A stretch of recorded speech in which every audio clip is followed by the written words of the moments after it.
I'm jumping in the middle of all this, this is some 3/4 inch aluminum tubing, 049 wall, and I just welded a 90-degree section onto a 4-foot straight section.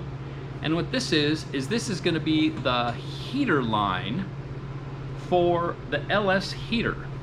And so, if I show you what I'm up to, I've got this super cool heater valve, and it is a servo-driven,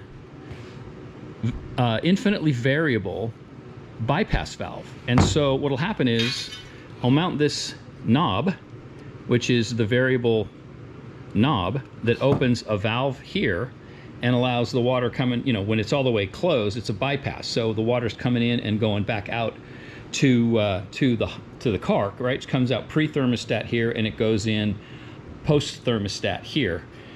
And then as you turn this knob, it changes this valve location and it allows some water to start to flow up to the heater core and then back in here and back into the water system back at the engine. So this is going to get mounted at the rear of the car, somewhere up underneath. And what you're seeing me working on with these heater lines is, here's the one I did earlier, and I haven't worked out the mounting system, but you can see what's going to happen is it's going to go something like that, where, you know, it's going to get a soft line back to the diversion valve, and then it's going to come up here, go around the corner, and then it'll have a pass-through back in here, and it'll run over to the heater core that's going to live inside the fresh air box.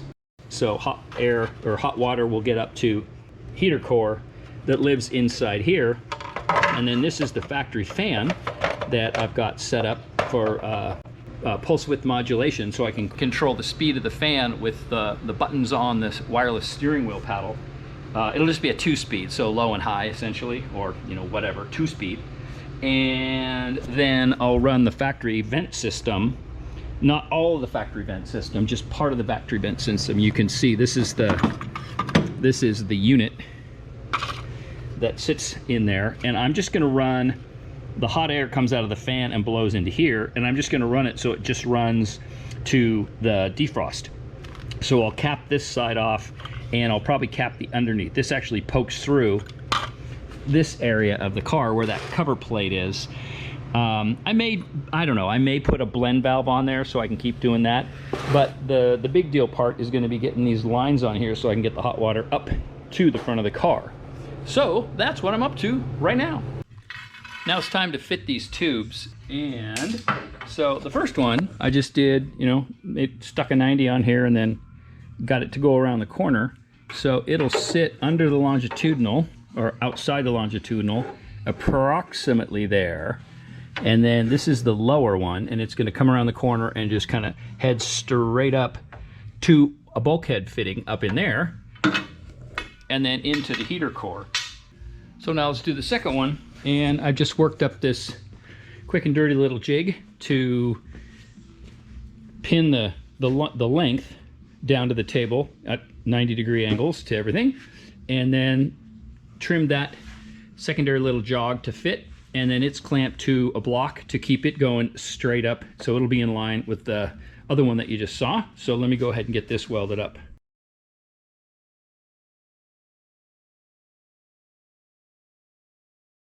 And that one's just tacked so I can make sure I got the angle right. And so you'll see here, I think I can show you, I printed up some line clamps, and now what happens is that just makes this easier to handle while I'm trying to get this fit right. And you can see that with a little adjustment, I have those lines, and you know, they can still rotate in here, but you get the idea.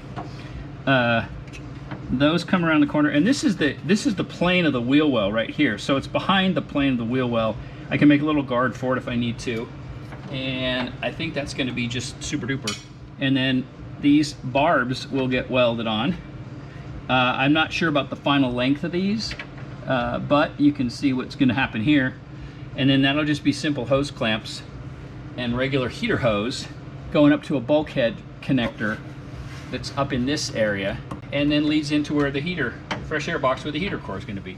So I like that. I think that turned out really well. And so now to final weld that. All right, that final welding is done. So both of these tubes are ready to go. Now they're not completely aligned because all I've done here is I'm just trying to make sure that everything's gonna fit right. I've got the rocker cover here, and I just printed up some triangular little 3D printed up some little triangular mount holders to just approximate where this set of lines is gonna go. I could use these, but what I was thinking is there are already these sill supports. This is the bottom sill under the door. And these things are just perfectly set up to have a tab added to the side of them that can just take a fastener, and these little 3D printed line clamps can just go onto them. So I think that's probably what I'm gonna do. That'll do double duty as the sill support and the heater line mount support as well. With all that stuff essentially in place, plus or minus, just Gorilla taped on, you can see that the rocker goes right on here, about like so. Get it lined up approximately, and you can see there's just, you know, no interference at all, and it just works perfectly. So as I said, you know, that's a crap catcher, so I probably should have a little guard here or something. Anyway, that looks pretty good, and then I haven't even played with, you know, this other end. Now you can't even see where they come out, but you know, they're way down here, and so I'll have to decide if I want to, you know, try to bend the lines a little bit, or put a little angle on it, or just, you know, have it all be heater hose from there back. But I think that's going to work out great. So I've got some parts I'm waiting for the bulkhead connector. Okay, the parts arrived, and it's not very exciting to watch me drill holes in things, although I will say, shout out to the 90-degree drill. This thing is a lifesaver. I was able to, you know, again, I'm not going to show you, not too exciting, but here you can see the bulkhead connectors are up there with the 90-degree fittings on them, and this thing made short work. You know, I just used a step drill, and you know, you just get right up in here and zip right through there, and so that worked out great. A 7/8 hole is perfect size for those things. So, you know, the right tool for the job makes all the difference. Anyway, so those are in here, and if you look on the inside, you can see the fun part up here was working out where they could go so that the hoses would miss this front suspension tower support tube. And then I've worked out what I want to do for the line clamp mount, and this is one of the sill supports that I mentioned. This is another one, and I ended up with a bunch of these for some reason in the various and sundry, you know, rust repairs I've done on 914s over the years. And so I decided I'm going to use these, as these just end up mounting onto the chassis like this, and I'm just going to do the tab on here, and then, you know, these line clamps will just mount on the tab. And so that, I think, is going to be a tidy way to do that. So I'm going to run one here with a mount on it. These lines weigh nothing, by the way, so I'm only going to run 2 mounts. I'm going to run one on this one, and then I'm going to add this sill support here and run the other one back here. And then, as I mentioned, work out how I want to get this tube to go around the corner and connect into all this stuff at the back. So I'm just going to get going on that.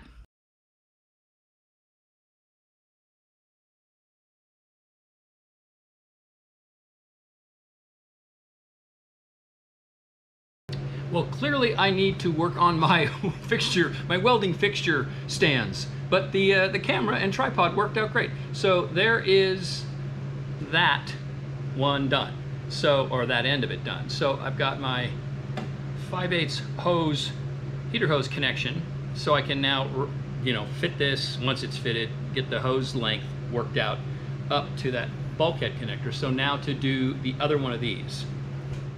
And here's the first mounting tab. So this is the back side of the line clamp, which has got a flat on it.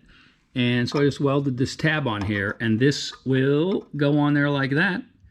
And I welded on a threaded, it's actually designed to be like a bonded insert for something, but they work really well to just weld on the back side of stuff, to have a thread back there without having a riv nut, which I would have to redesign these things and make them either wider or something different so that they sat flat against the tab face and wouldn't be pushed proud by the rib nut like you saw in the Ferrari car when I did those things, right? When I had the rib nut behind it, it pushed that off the surface.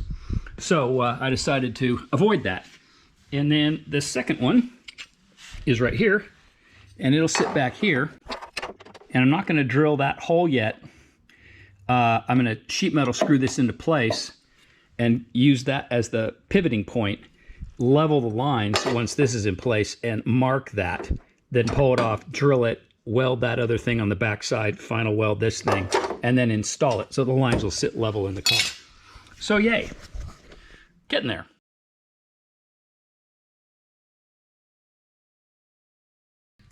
Well, after all that, no lines on the car,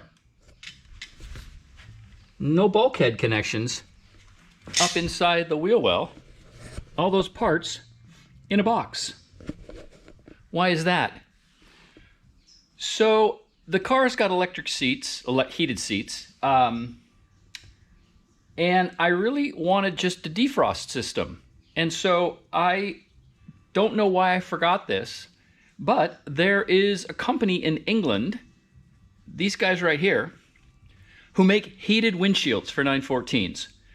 So in keeping with all of the one-button electrical coolness that the LS car has, I've decided to forego the water-based system, greatly simplifies the build, and buy a heated windshield, which takes a 25 amp circuit and has little teeny invisible tungsten wires built into it and demists the windshield.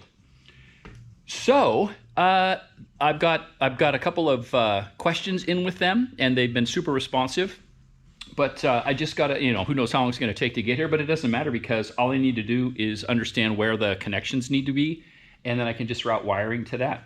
And I will have a heated windshield, one button control on the steering wheel paddles, and heated seats. So I'm calling that good, and I don't have to run water and all this other stuff. So what's going to happen now is I want to add one more little cool thing, and that is a windshield squirter. So I got this little squirter kit, and it looks like it can fit down in here, mounted at a slight angle, so I can get to it. And yeah, I can't find one smaller than this, and I don't want to make my own bucket, although I could maybe 3D print something, but I don't know if I'll do that because after all, it's just a windshield squirter. Okay, I should know myself better than that. That plastic thing wasn't going to work. It was very cheap looking and bigger than it needed to be. So I ended up just grabbing a reasonable sized radiator overflow container. And what's nice about that is it has, probably can't see that, but there's a vented cap. So as the water level is dropping in this thing, air can get in and you won't create a vacuum, and the squirters will continue to work. And then I picked up this little clamp system. That looks like it'll work just fine. And in terms of mounting it, this is the factory bracket. That's that factory bracket right there. And these just support the upper cowl. There's one on that side as well, as you can see. And so what I'm thinking is it kind of echoes the one on the other side if I put one right here. And then this thing will just sit like about so. Easy to get to and way better looking than a cheap plastic bucket. So that's what I'm going to do. I'll make up a fastening system on the back of this, and I'm probably going to have to duplicate. You can't see it. We can't see it, but there's a bracket that's actually welded onto the chassis, and then this thing bolts to it. But anyway, I'll make a bolt-on system for this, and then, like I said, this will just sit right in here like this, basically disappear once it's all done. And this is the wire that runs from one of the buttons on the wireless steering wheel paddle. So I'll have one-button wipers. It's a 2-speed one-button wiper system. I did that. I covered that a while back, but I'll probably cover it again when I get this working.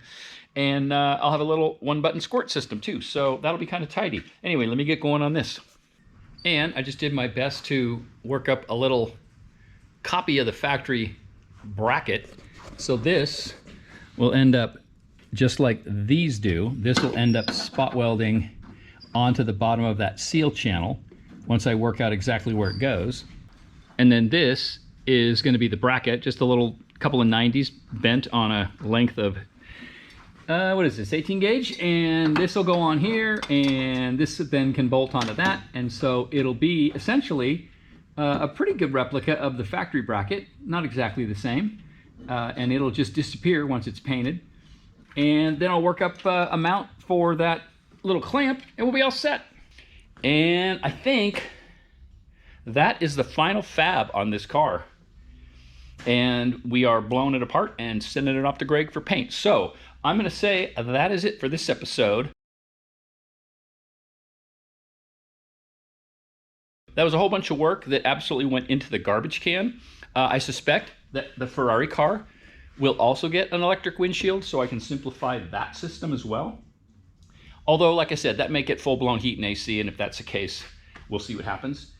So with that major do-over and a bunch of time down the drain, no surprise there, I'm going to call it for this episode and say thanks for watching. Like, share, subscribe, tell all your friends, and we'll talk to y'all again real soon. Everybody take care now. Bye-bye.